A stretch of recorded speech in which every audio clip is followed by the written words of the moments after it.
All right, welcome out there, everyone, to the podcast. And today, my guest is L. Michael Hall, Ph.D. He's a prolific author in the psychology and self-development field, having written 66 books, amazing, 40 serial books, and over 100 published articles. He completed his doctorate in cognitive behavioral psychology from Union Institute University in Cincinnati, Ohio, with his dissertation completed on languaging of 4 psychotherapies, including NLP, which we're going to talk about, RET, reality therapy, and logotherapy, using the formations of General Semantics. Dr. Hall has conducted private therapy and practice for 20 years, has lots of experience, and also ran an NLP training center for 10 years. He's co-founded Neuro-Semantics, Meta-Coaching, and NLP Leadership Summit, and has also collaborated with Richard Bandler, who is the co-founder, I should say, of NLP, and having written several books for him. So Dr. Hall is clearly an established and distinguished expert in his field, and I credit him personally with a lot of my own personal development for near 20 years now through his writings. And to say I'm happy to finally be speaking to him, I'd have to say is an understatement on my end. So Dr. Hall, welcome, and thank you so much for being here. Well, it's my pleasure. Thank you. All right, so I've got lots of questions to ask for you, and we'll see where everything goes here. But in particular, I want to kind of set the frame for our folks listening here.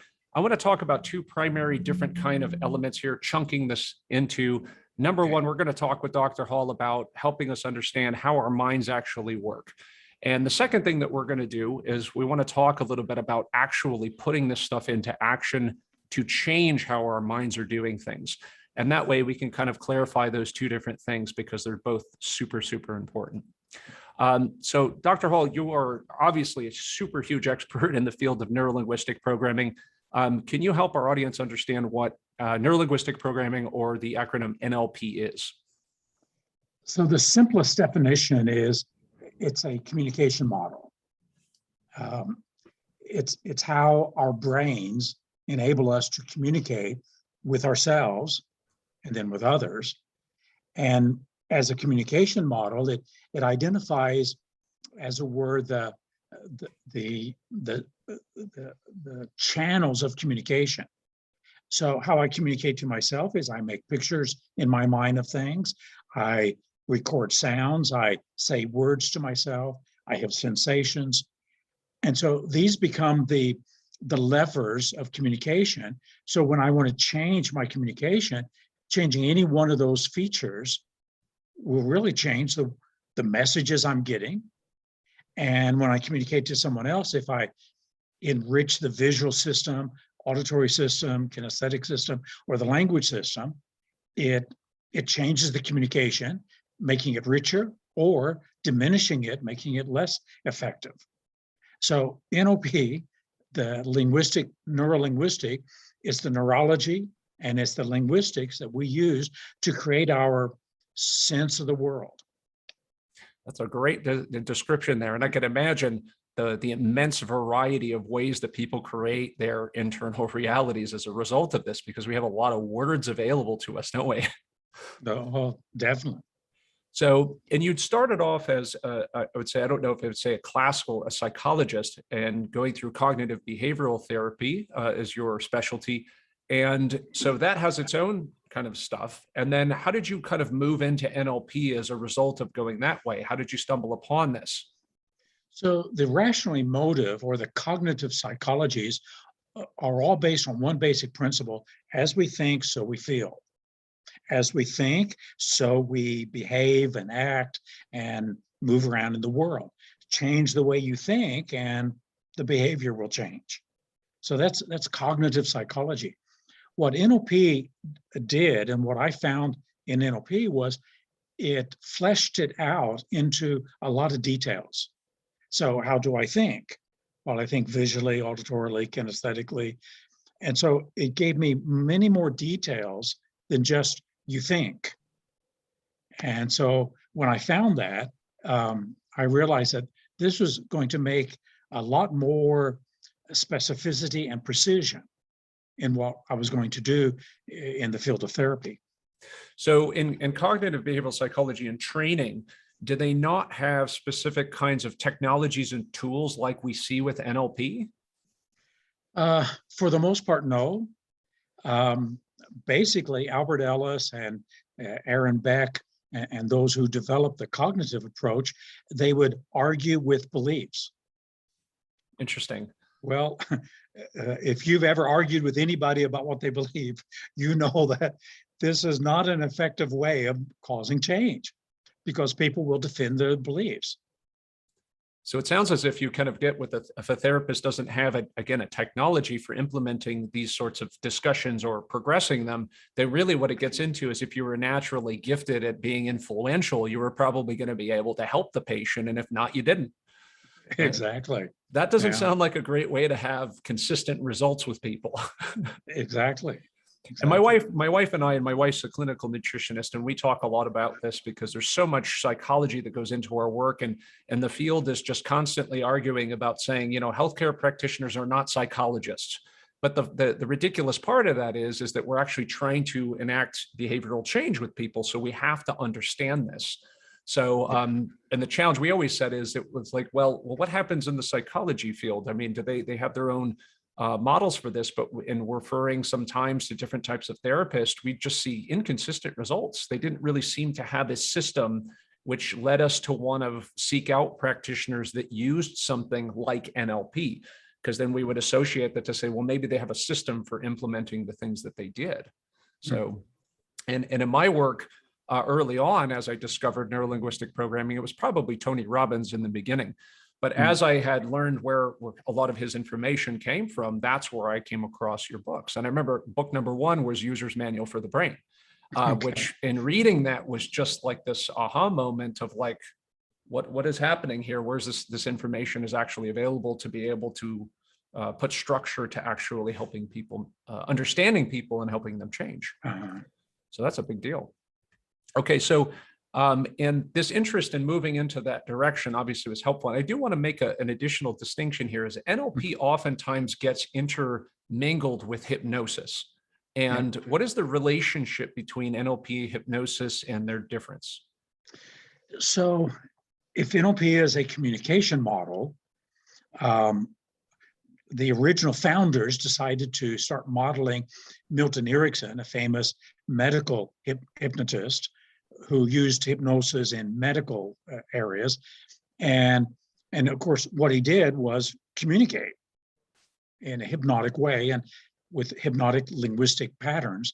And so NLP is not hypnosis, but it uses hypnotic language patterns at times to facilitate mostly the installation, the deep imprinting of an idea, a belief, a suggestion, a post-hypnotic suggestion, so that the person then begins to be able to live it out, and it's not just intellectual.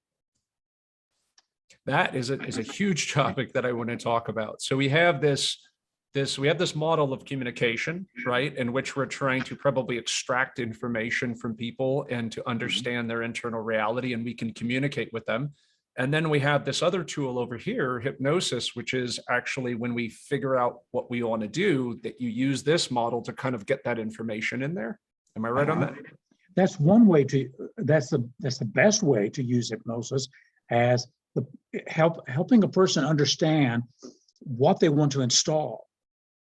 The misuse of hypnosis is when I decide you need to have this installed in you, and then I impose it and they don't know what I'm doing because it's working with their unconscious, which then makes hypnosis manipulative. Gotcha. But if we take the time to talk about with a person and what they want to believe, what they want to be living out.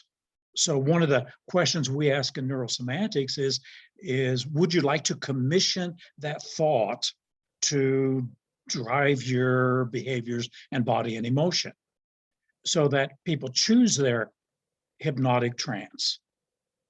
And the other thing about hypnosis is that most people are in dysfunctional trances already and need to be dehypnotized, brought back to their senses so they can choose a better trance. Well, wait a minute, Michael. I've heard that certain people cannot be hypnotized because they don't have a certain degree of suggestibility based on a scale. So how can they already be in trance if they're not hypnotizable? Yeah, exactly. And that's one thing I think it is a good one to explain for the listeners, is this concept that people cannot be hypnotized, which it sounds like a fundamental misunderstanding of what hypnosis is. Exactly. So you're saying that people are in trances all the time. They're in hypnotic trances. So how we define a trance is a person has gone inside. And we all go inside. We take a moment to think about something that doesn't exist in the moment and in our immediate presence. And we're inside back when we're in 5th grade, or when we're at work, but we're not at work. And so hypnosis is just going inside our minds and being aware of things that are not immediately present. And in that sense, we have the highway trance, we have the elevator trance, we have all kinds of trances where people naturally, normally just go inside. And they're just kind of checked out. Sounds like situations like people perseverating or lingering on certain types of stressors that they constantly are thinking about. Yeah. So they're in a stress trance, essentially.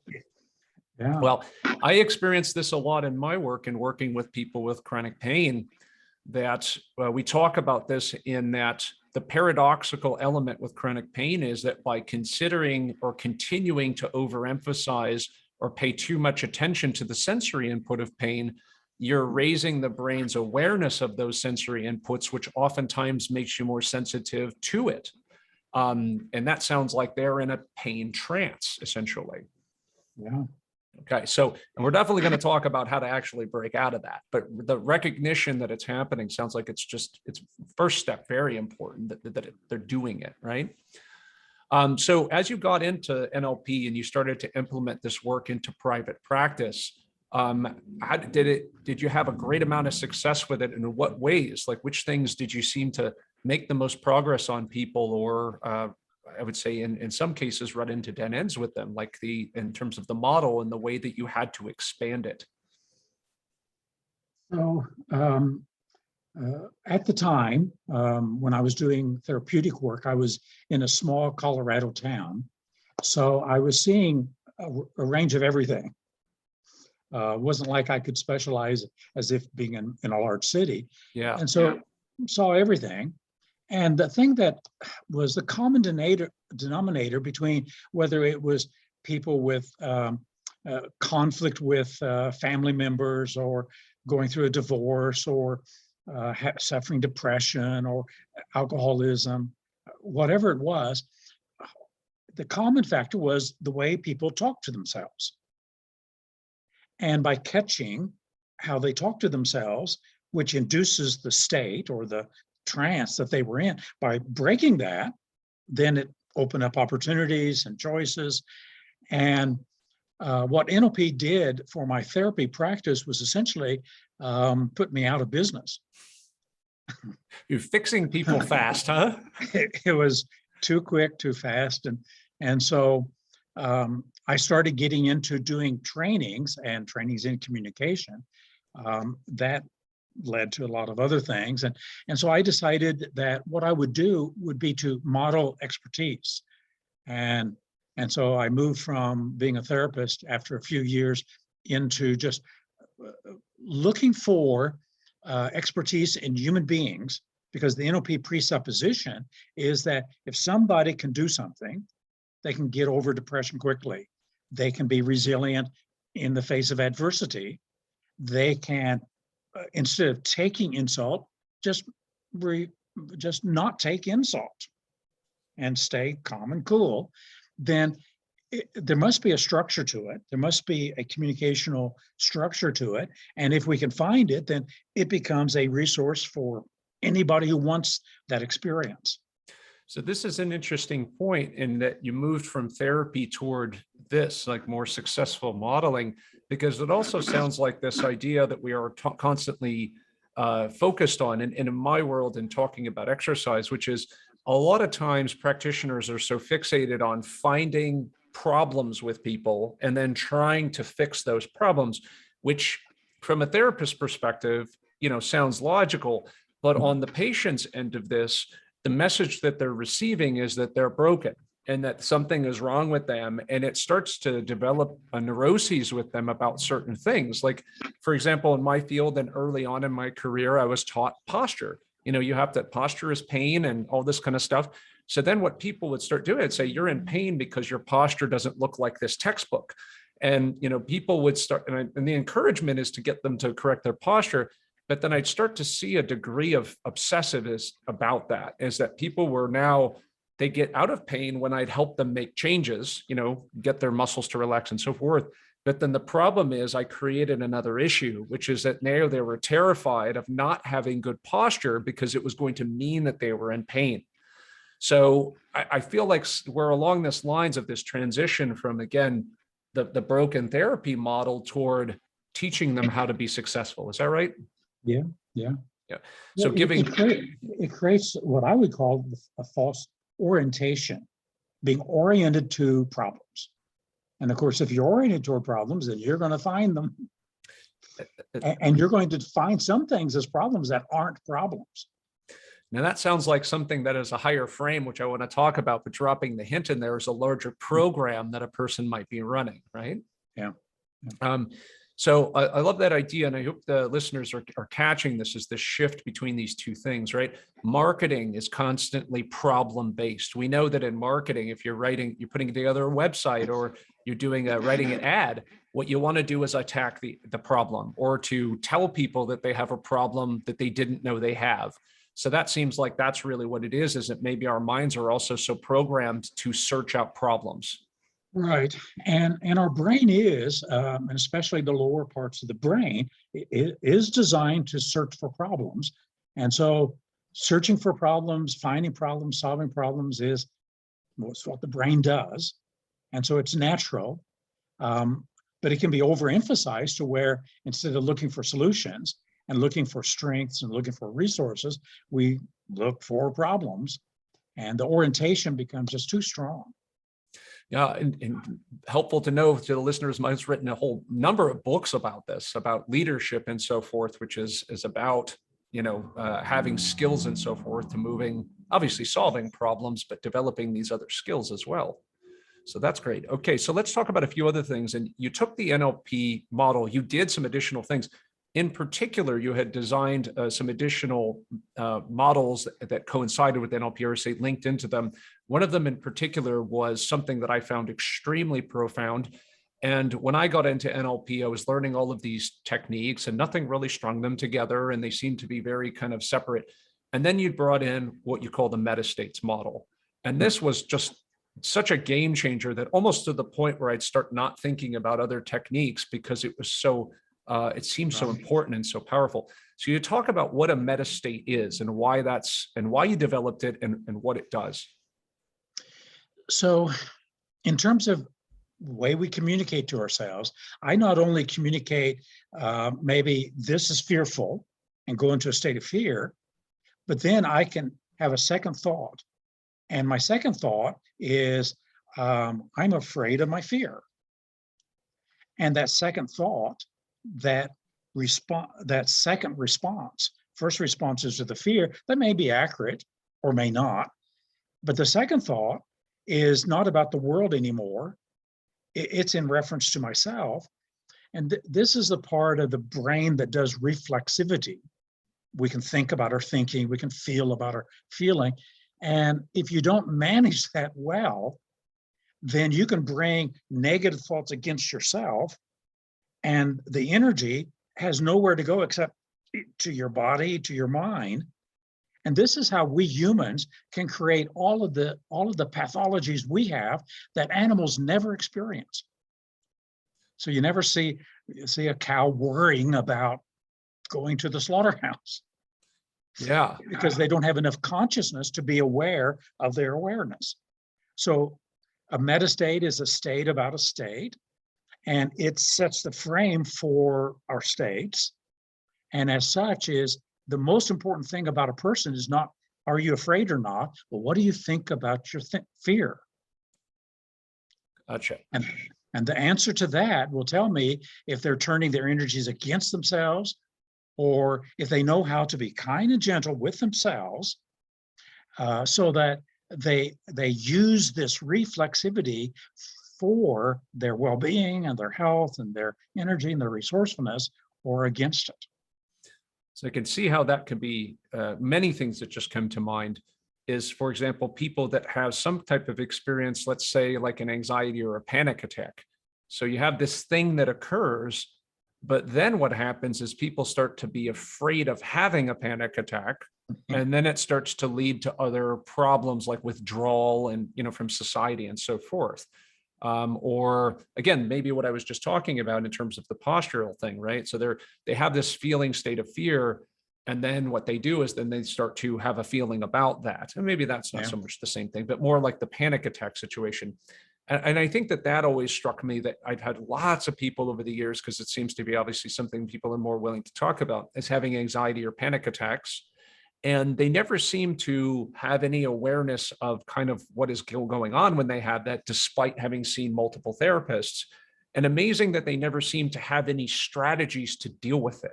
Mm-hmm. Now, personally, admitting, listeners out there may have told me talk about this. I've had panic attacks in the past, and I was having them as a teenager. And at some point, there was just this reactivity of it. But then I started having problems of being afraid of having panic attacks, not knowing when they were going to come and so forth. And this was creating a snowball problem. And at some point, and this is where I think the magic of the work that you do is that there is an intuitiveness, there is a degree where people start to work themselves out of their problems. And there must be some structure that they use to do this, but nobody seems to kind of try to figure out what that is so they could apply it to someone else. It seems to be magic. Right. And we talked about that a lot, is that this magic occurs. And is the magic really the structure? Is that what it is? Yeah, what we call magic is the ability to step back from ourselves. Because when you step back from the panic or the pain, and you're aware, so you bring awareness to the panic, that awareness puts you at a whole different place. You have just transcended your experience. And it's one of the mysteries of the human mind and experience, that we can transcend pain, we can transcend the fear, we can step out of it, observe it, and not only observe it, but now bring different resources to it. And so now we got to structure the meta level structures of what we're actually doing. I'm going to ask you a follow-up question here, because you also talked about this in one of your recent newsletters. So do we call that disassociation? And does disassociation remove us from an aspect of life of really kind of experiencing it in a way that is meaningful? Does it make us numb? Does it make us I guess some people will say, like, I don't want to be thinking so much. One of the things that I would hear early on when I started doing this kind of work, as I'm sure you've heard this much too, and when you start talking about this stuff and they say, geez, Sam, it must be really exhausting to be you. You're just thinking and thinking. And it's like, that's not. But let's talk about that. Is this disassociation? Because there seems to be a lot of confusion around that topic. So the short answer is no. The larger answer is that there is no such thing as disassociation, not literally. So a person cannot step out of their body. I've said to many people, try it. Get out of your body and walk over there. But they're hallucinating an out-of-body experience, I guess, then, right? So that they're metastating, right? So we're using language in a accommodative way. And so dissociation is one form of metastating. When you dissociate from one state, so you are transcending that state, and you're going into a state of numbness or not feelingness. Okay. Or pure observation. And so in that way, you would be dissociating from the pain, but every time you step out of one state, you're in another state. And so you could be in a state of numbness, and that's what most of the time we're actually referring to for people who are dissociative. And but that's just one state out of thousands.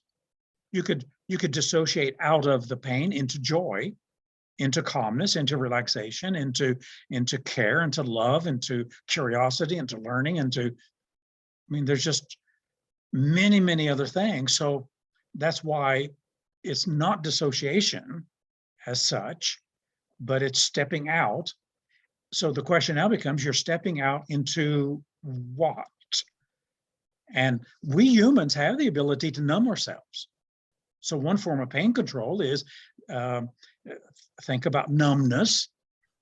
When you go to the dentist and your mouth gets numbed, or when you have a shot and it numbs some of the skin, and feel that numbness. Now bring that numbness feeling to this other one.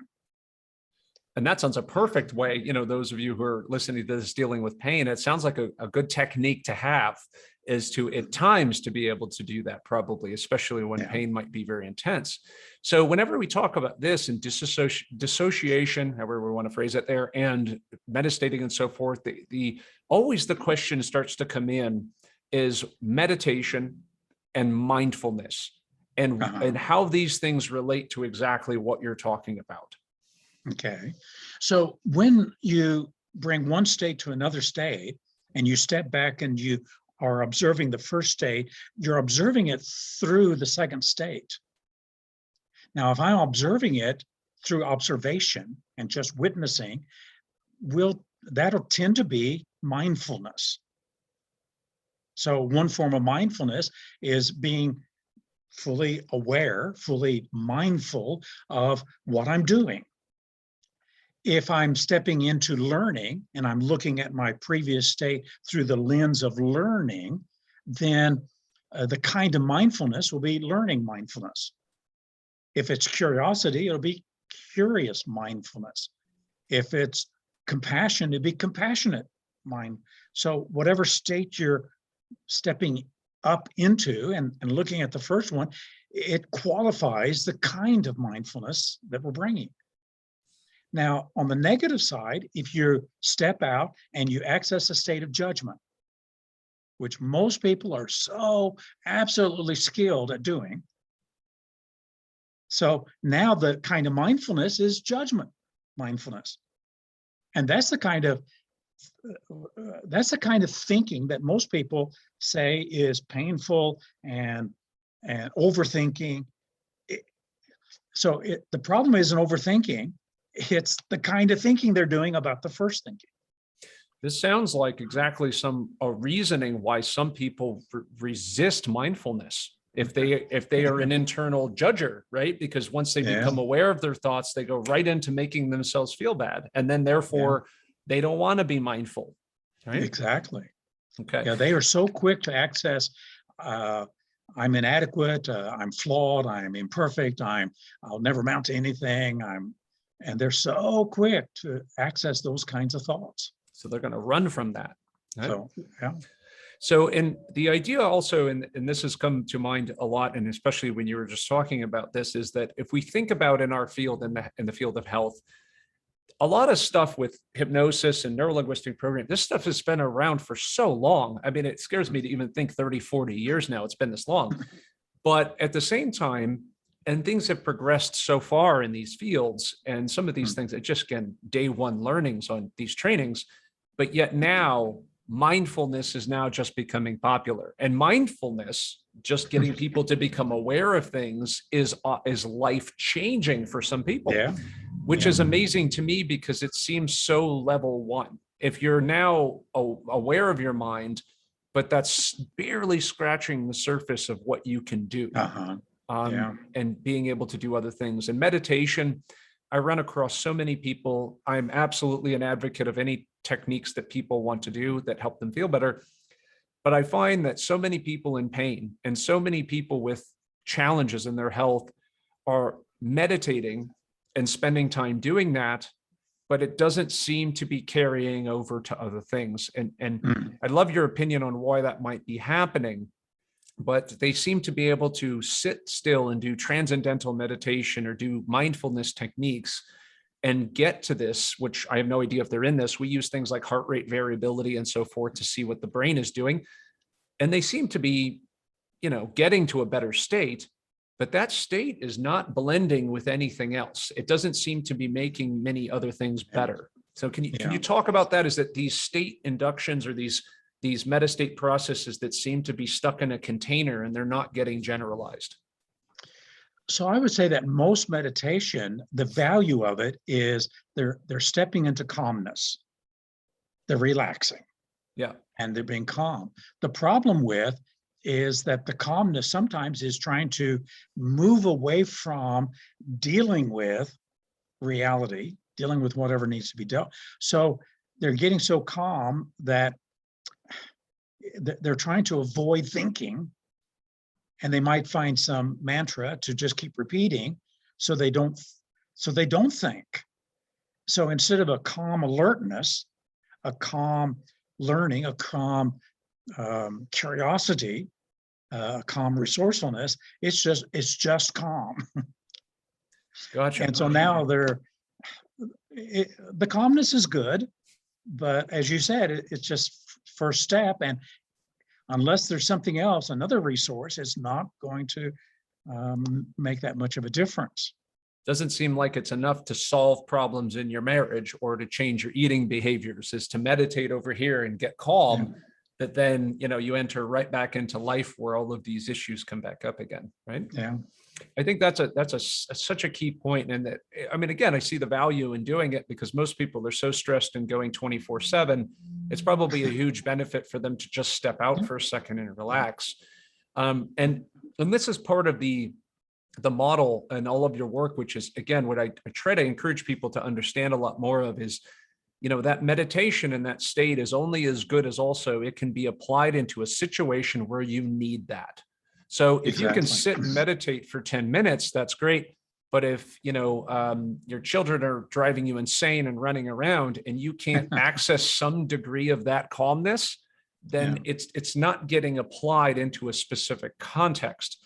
And this leads into another thing that I was going to talk about is I'm a big advocate of pain neuroscience education, which is the idea that when people have pain and people don't have, or they fundamentally don't have a good understanding about pain itself. It's very obvious when we sprain an ankle or we break a bone and we get, limbs that swell up. Our brain looks at that. It's very easy to go, yeah, I know why I'm in pain. And then when that goes away, I'm not going to hurt. Chronic pain is a different animal altogether. And the way that we deal with it is, first of all, help people understand what is going on. It's the brain is sensing, feeling threatened by some combination of experiences. So when we teach somebody something and they start to have like an understanding of something, some people will just change. You see behaviors change, their pain goes away. Other people in the moment will have an aha moment. And this is not limited to my work, but all sorts of health professionals that they'll teach somebody something and they have that aha moment. You'll see their physiology start to change. Wow, I did not know this. This is amazing. But then nothing happens after that. The next time you see the client, they're literally right back in the same thing as if that discussion never happened.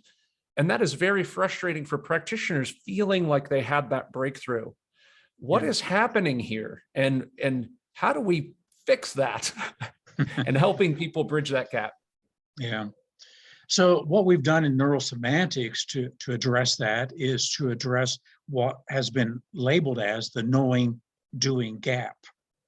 So as you just said, people know, but the doing is not connected. So we have a pattern called mind to muscle, by which we linguistically drive a thought into neurology. And the basis of that is that it takes more neurology to say certain things than to say other things. To say principles and to say great insights, I understand, I recognize, is different from saying I believe, or I will, or I'm feeling, or I'm doing. So we came up with a way to help someone to drive into their neurology what they say they understand, their insight, their principle. So we start with that principle. What do you understand about pain relief? What do you understand about exercise or managing yourself throughout the day? What would be a great idea that if you could get that idea into your neurology and your neurology could live it, could be commissioned to it, what is that idea? And so then we work on getting that idea driven into neurology, so that it's not left as just the intellectual level.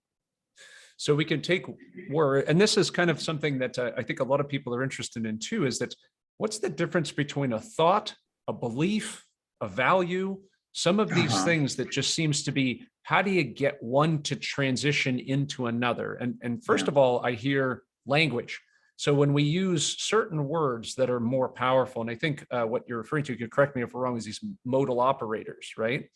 Or can, will, and these words, just experiencing the difference in the word and our neurology is enough to push it deeper somehow into our I don't want to say mind, but our neurology. That probably is a better way to put it. Yeah. Well, and that's one of the assumptions of NLP. We are neuro-linguistic beings that, unlike the animals, which are neurological beings and they have instincts with informational content, we are neurological beings who have linguistics that create our instincts, as it were. So the meaning I give to something then becomes the instinct that I'm living. And this is where listening to a person's language, I will always have this pain, is not a very good induction of a trance. It'll create the pain trance. And so we got to break that neurology and bring it back to, right now I'm feeling pain in my leg because I bruised it or broke it. That's quite different from I'm in pain, which sounds like forever and pervasive and something that if I'm in pain, then that's a much bigger problem, and to locate it. And we have we got to hear a lot of that kind of language with people. I've tried everything. I don't have hope for things anymore. And, I just talked on someone else's podcast about that and saying, when people come in, this is what I hear about their experience, that they've tried everything. And I'm going to go, this is what's available.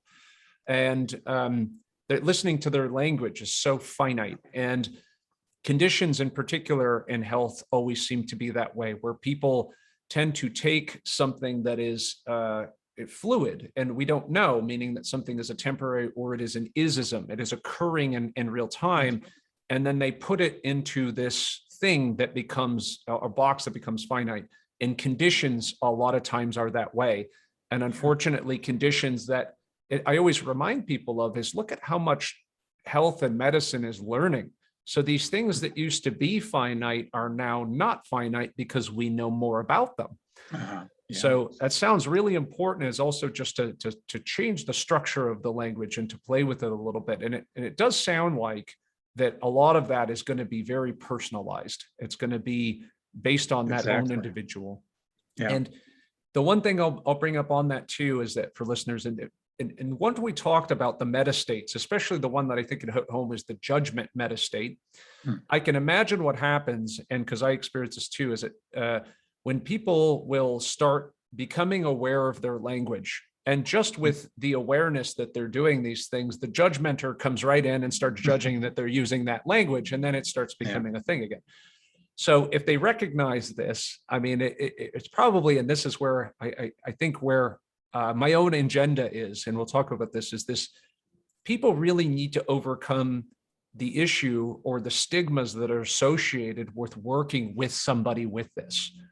They don't seem to have too much of a problem when their back hurts coming in and having me give them massage work or giving them an exercise program, just with the acknowledgement that, hey, you know more about this than I do. And it seems to just make sense to them to come get a strategy and say, teach me how to do this.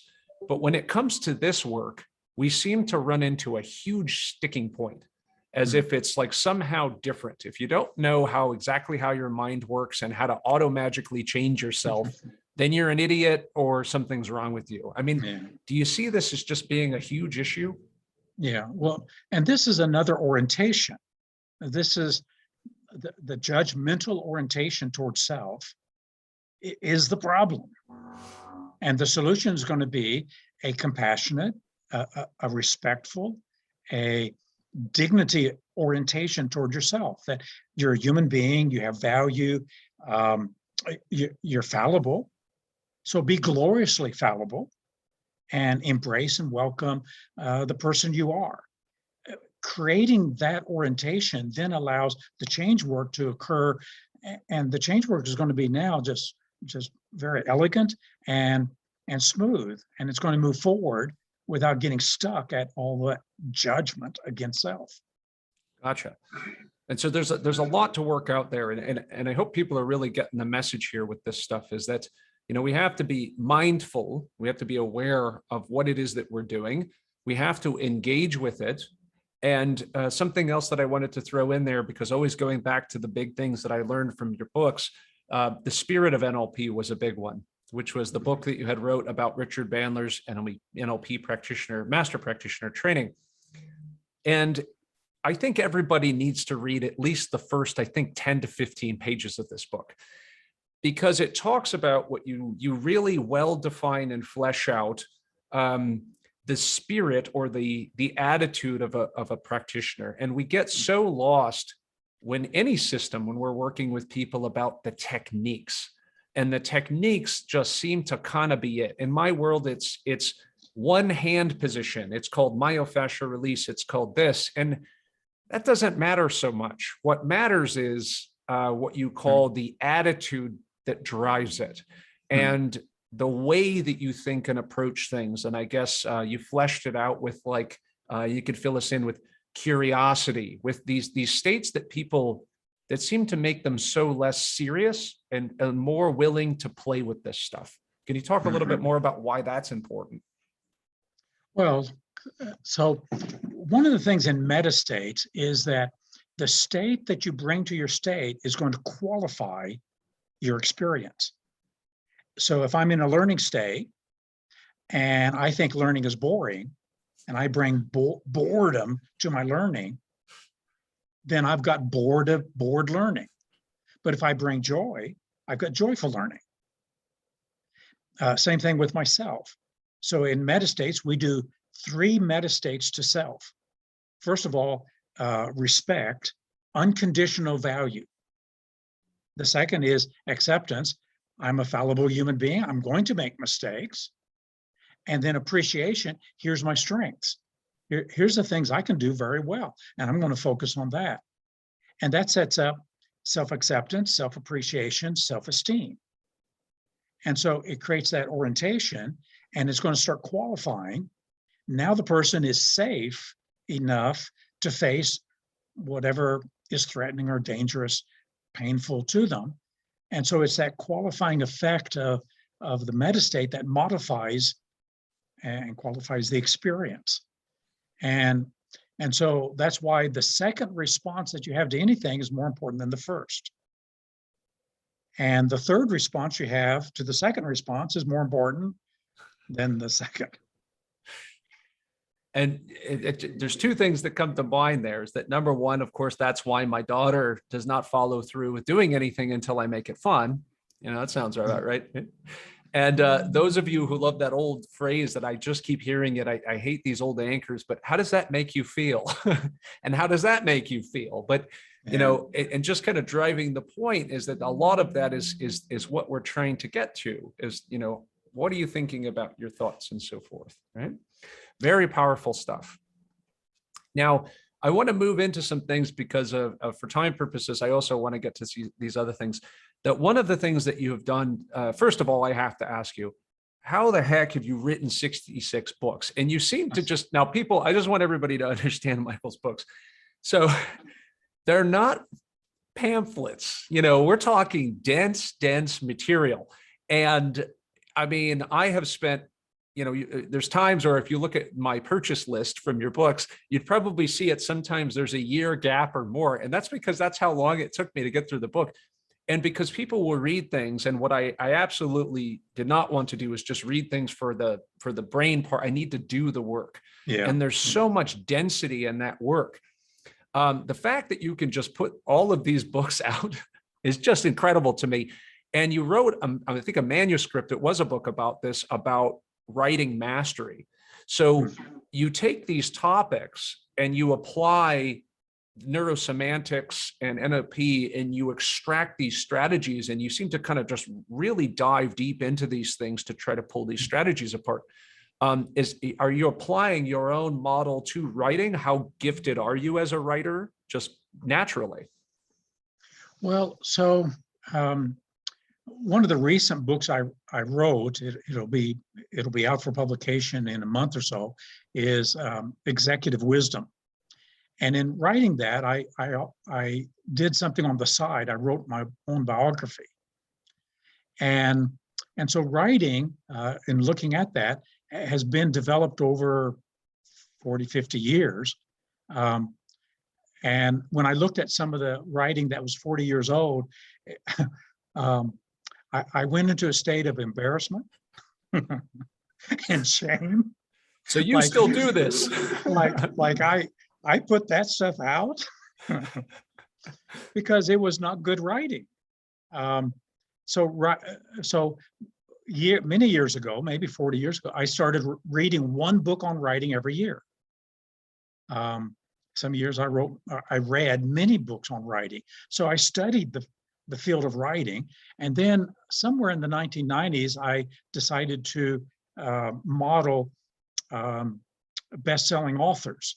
So I got about 12 different best-selling author books and read them from the standpoint of what is the key that allows these books to become bestsellers. And so in terms of writing, it's been something I've focused on trying to do.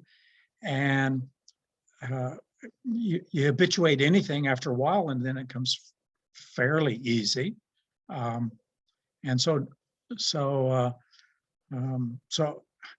one of the habits I have is I write every day, a minimum of 30 minutes, and most days it'll be an hour, 2 hours, 3 hours. And so you practice anything long enough and you get fairly decent at it. Now, those are the stories that I love to hear. It's not as exciting to hear that somebody is just a savant at something and they can just do it, because that doesn't help most people. But also to realize that you number one, you didn't start from there, and two, that you, having gone back, that I think there's another level of judgment also, which people will say is that once you learn this NLP and neurosemantic stuff, you don't feel any of these kinds of states about your own stuff. Oh, well, you know how to fix it, so why don't you just fix it? And we're always a work in progress, but it's the constant and never-ending progress of applying that stuff to that. And I have to imagine that, at least to some degree, because I know there's a variety of strategies, that you enjoy the process.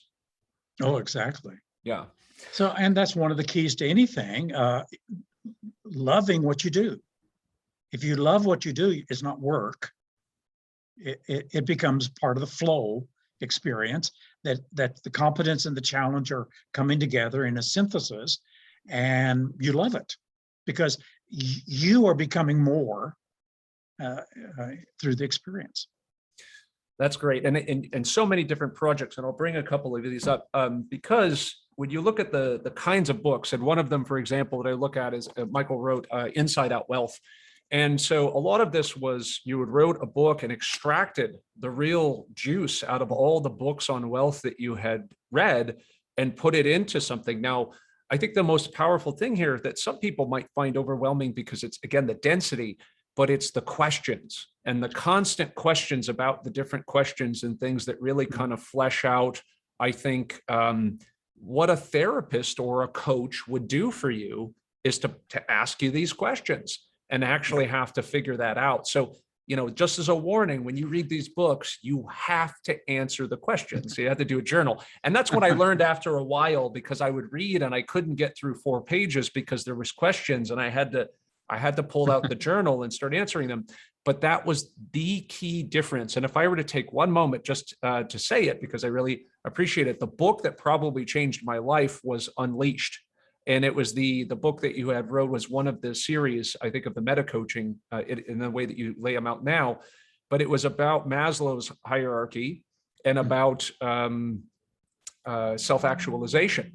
And again, the content in there, if you really go through it, and it's just life-changing. And that's only one book out of a whole series of just trying to explore yourself and your preferences and all of that sort of stuff. And that was a game changer. And that stuff sticks when you really dive into the work. So thank you for that. So what you're describing now is really the process of learning. I mean, real learning, authentic learning. Most people don't know how to authentically and genuinely learn. They'll memorize some details or memorize some facts, and it'll be head knowledge, but they have not learned themselves. And so by what you just described, by how you implemented it and acted on it and turned it into something pragmatic, is really genuine learning. And if people could learn how to learn, then they could get things from books. But most people don't know how to really absorb what you just described from a book. That is a big problem. And we've talked about, and again, newsletters talking about recent issues that are happening, lack of critical thinking, being able to ask questions, and that's it, just being spoon-fed information and regurgitating like it's like literally a pipe that goes in and out, that's it. And there's nothing that's processing back there. Yeah. So I do want to mention to everybody that, again, there's a vast variety of books here, and I can't encourage you enough to go through these. This one was on wealth, which is more than money. Wealth is a concept. You have a book on relationships.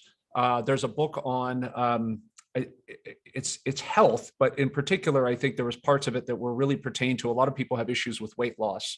And I think finding the slim person within, I forget what the name of that one was. Yeah, games fit and slim people play. Yes, and games on leadership, these sorts of books. So make sure he's got 66 books, and they're all just amazing, amazing books. The next question that's going to come up as we kind of wrap here is the issue of you have a coaching system. People are immediately going to start flooding you because they want therapy or coaching. So I'm sure that you have a limited availability if you do it at all these days. But let's talk about how people can find resources and coaches and therapists who can offer the trainees who've been really trained in the work that you offer.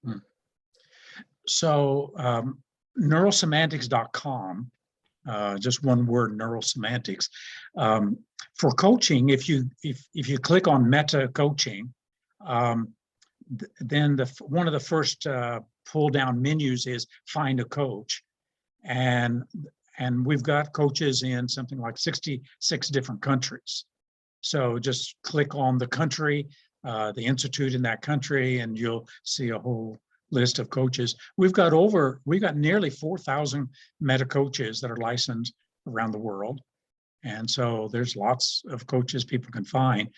For trainers, there's a section there on training.